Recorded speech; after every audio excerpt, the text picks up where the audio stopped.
In today's video, I'll show you how to create a captivating magnifying effect in Canva.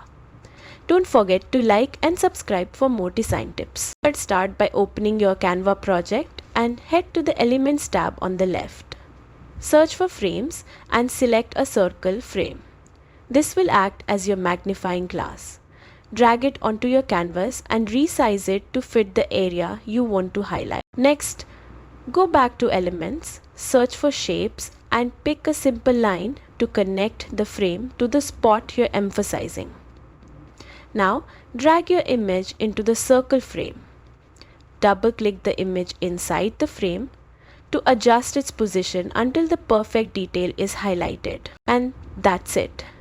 Your magnifying effect is ready to make your design pop, whether it's for a presentation, social media, or a creative project. Thanks for watching. Experiment with this effect and enjoy adding that extra touch to your Canva designs.